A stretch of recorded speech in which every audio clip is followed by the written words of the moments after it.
La France est à l'agonie économique, mais elle ignore l'origine profonde de sa maladie. Signe des temps, au moment même où notre pays connaît l'une des pires crises de son histoire, il perd son illustre et unique prix Nobel d'économie qui avait donné les clés pour le guérir. En effet, Maurice Allais avait dans l'indifférence générale depuis des décennies, seul contre tout l'ostracisme de la nomenclature politicienne au pouvoir, démontré la folie de la mondialisation. À cet égard, en qualité de responsable politique, je me sens modestement le devoir aujourd'hui de reprendre le flambeau de Maurice Allais pour dénoncer le secret bien gardé de l'oligarchie qui détruit délibérément la prospérité de notre pays depuis les années 70. Ce féodalisme budgétaire et monétaire hallucinant a déjà été condamné dans le plan anticrise du Front National le 27 février 2009. Il est un problème politique de première importance et doit être révélé à nouveau à toute l'opinion publique française pour lever la confusion sur la raison principale de la destruction de notre économie et du désordre monétaire mondial. Les dirigeants politiques de tous bords, l'Union européenne, le FMI, ne cessent de culpabiliser les citoyens sur le montant de la dette due, nous dit-on, à trop de social, trop de santé, trop de services publics, etc. Mais au fond, examinons quel est le péché originel qui a fait basculer soudainement la France des 30 glorieuses à celle des 40 piteuses. La vérité est que la dette publique française est d'abord due aux intérêts cumulés exorbitants payés.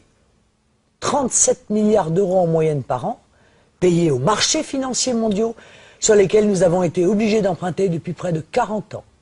Pourquoi ? Parce que l'infâme loi du tandem Pompidou-Giscard du 3 janvier 1973, entérinée par l'article 104 du traité de Maastricht, puis confirmée par le traité de Lisbonne, a privé la France de son droit régalien de battre monnaie par la création monétaire de la Banque de France pour offrir aux banques d'affaires privées le droit illégitime d'émettre du crédit payant pour l'État. Ces usuriers spéculent ensuite contre tous les actifs de la planète, y compris les dettes des États souverains. Bref, vous avez compris, il n'est plus possible de solliciter directement la Banque de France ou même la BCE pour financer la dépense publique. Nous sommes contraints de passer par les banques et les marchés financiers rapaces, mais c'est unique au monde. Ce mode de financement direct des besoins de l'État, appelé monétisation de la dette, consistait pour notre Banque centrale nationale à prêter naturellement à taux d'intérêt quasi nul, c'est-à-dire à créer gratuitement de la monnaie utile au développement de ces infrastructures, écoles, hôpitaux, routes, ponts, armées, aéroports, bibliothèques, etc.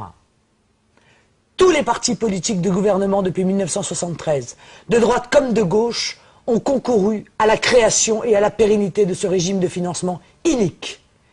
Il a eu de multiples conséquences catastrophiques, notamment de nous jeter dans une logique de surendettement public jusqu'à la déshérence de l'État et la fin programmée de nos politiques. Il s'agit ni plus ni moins d'un racket discret sur tous les secteurs rentables de l'économie française, ainsi qu'une privatisation rampante de la protection sociale et des retraites. Écoutez attentivement ce chiffre. Notre dette est de 1650 milliards d'euros.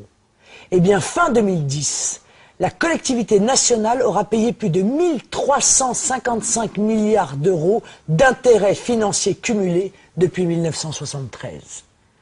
Si nous avions maintenu le mode de financement national antérieur, les intérêts auraient été nuls sur la période 1973-2010. Pire, sur une période de 37 ans, on constate que la dette publique est constituée à 85% du paiement des intérêts. C'est l'effet boule de neige bien connu des économistes qui forment une dette perpétuelle jusqu'au point de rupture. Les caisses de l'État sont vides pour le financement des retraites, mais il n'y a aucun problème pour trouver du budget destiné au cartel bancaire mondial, y compris pour le renflouer par plusieurs centaines de milliards d'euros depuis novembre 2008. Cette question est le nœud gordien de tout le système de pillage des richesses des nations occidentales par la financiarisation de l'économie, le libre-échange et la mondialisation. Une sorte de piraterie des temps modernes. Maurice Allais affirmait qu'il n'existe pas de moyen plus efficace pour prendre le contrôle d'une nation que de diriger son système de crédit. Dès qu'une nation abandonne le contrôle de ses crédits, et donc de sa monnaie, peu importe en effet qui fait les lois. Voici deux autres citations historiques édifiantes pour illustrer mon propos. Quand l'argent d'un gouvernement dépend des banques, ce sont elles et non les chefs du gouvernement qui contrôlent la situation. Napoléon Bonaparte. Ou encore, si la population comprenait le système bancaire, je crois qu'il y aurait une révolution avant demain matin, Henry Ford. Dans ces conditions, comment les partis du système, UMPS, Modem, Vert, etc., qui depuis plus de 30 ans n'ont jamais procédé au moindre remboursement du capital de la dette, pourraient-ils demain, dans leur modèle économique actuel, résorber l'ensemble de la dette? C'est impossible. Avec leur modèle, la dette hors intérêt va continuer à s'accroître de 1 650 milliards d'euros sur la période 2010-2025 jusqu'à son niveau d'étiage de 3 300 milliards d'euros en 2030. Si une base raisonnable de 30 milliards d'euros par an et une inflation inférieure à 2% sont retenues pour le remboursement du capital de la dette, c'est en 2132 environ que leur dette sera éteinte, au prix de sacrifices sociaux épouvantables. Bref, ce serait un désastre. Regardez ce graphique qui vous montre la différence de résorption de la dette dans leur système, extrêmement lente et coûteuse, en rouge, et dans le nôtre, beaucoup plus rapide et sans drame social, en bleu. La rigueur financière pour les usuriers, oui, mais l'austérité sociale pour les Français, non. Il y a bien une autre solution, plus efficace et beaucoup plus juste. La seule voie de salut pour stopper l'hémorragie de richesse nationale et sortir humainement de cette crise systémique est en effet de reprendre le contrôle de notre politique monétaire afin de soutenir notre politique budgétaire. Selon les prévisions de nos économistes, il est parfaitement possible de recouvrer l'équilibre budgétaire avant 2015 et de résorber entièrement le capital dette publique d'ici 2025. Comment? Mais dans l'éthique du Front National, le principe légitime est que l'État se finance auprès du service public, pas auprès des banques ou des marchés.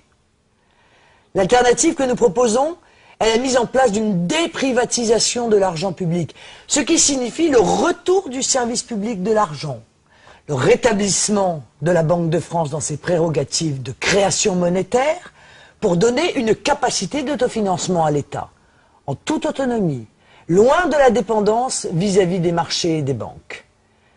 L'État verrait ainsi bondir son pouvoir d'achat annuel entre 1 et 3% du revenu national pour démarrer un mouvement de résorption en douceur de notre surendettement et ainsi assainir nos finances publiques. Le Front National aux affaires assumera l'héritage calamiteux des pouvoirs politiques précédents sans pour autant recourir à la solution de facilité par la répudiation pure et simple de la dette étrangère qui aurait des conséquences diplomatiques très néfastes pour la France. Pas besoin non plus de commettre les désastres sociaux qu'on nous promet, du côté de Nicolas Sarkozy ou de Dominique Strauss-Kahn, à commencer par la privatisation imminente de la sécurité sociale. Bien entendu, cette politique économique n'a de sens que si ce mode de financement démocratique de l'État s'oriente non pas vers du budget de fonctionnement, mais prioritairement vers des investissements productifs dans l'économie réelle au service de la population et du travail. Ce problème clé dépasse tous les clivages politiques gauche-droite et au-delà des esprits partisans. Un consensus national autour de notre modèle doit prévaloir. C'est un enjeu vital pour notre État que de sortir de son aliénation aux marchés financiers mondiaux. Aussi, j'appelle tous les Français à une véritable union patriotique contre cette arnaque totalitaire que je viens de dénoncer. Pour retrouver l'espoir, diffuser nos idées et rejoignez-nous dans notre combat pour la France, sa liberté et sa prospérité pour tous.